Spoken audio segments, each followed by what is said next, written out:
ఇప్పుడు రెండు తెలుగు రాష్ట్రాల్లో ఒకే ఒక్క హాట్ టాపిక్ ఏదన్నా ఉంది అంటే అది icon star Allu Arjun arrest అని చెప్పాలి. ఓ పక్క తన cinema Pushpa 2 all India box ఆఫీస్ని షేక్ చేస్తుంటే మన తెలుగు స్టేట్స్లో అల్లు అర్జున్ అరెస్ట్ వార్త మాత్రం అందరినీ షాక్ ఇచ్చింది. పుష్ప 2 విడుదలకు ముందు సంధ్య థియేటర్ దగ్గర జరిగిన విషాద ఘటనలో తొలుత విచారణ అనుకుంటే ఆ తర్వాత అల్లు అర్జున్ని కూడా అరెస్ట్ చేస్తున్నారు అనే మాట షాకింగ్గా మరి ఒకసారిగా తెలుగు రాష్ట్రాల్లో వేడి పుట్టింది.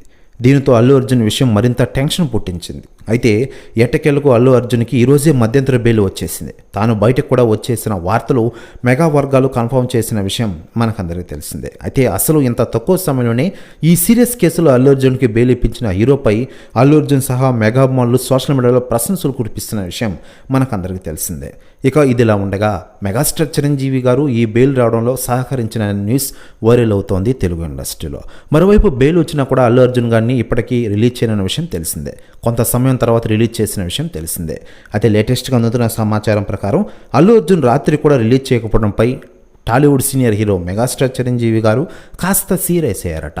ప్రెస్ న్యూస్ కూడా తెగ వైరల్ అవుతోంది తెలుగు ఇండస్ట్రీలో.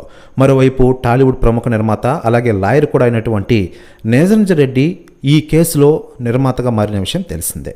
మరి అతడే అల్లు అర్జున్కి బెయిల్ ఇప్పించడంలో చాలా కీ రోల్ ప్లే చేశాడట.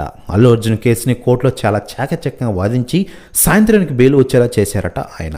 ఈయన మెగాస్టార్ చిరంజీవి గారికి అత్యంత సన్నిహితుడంట.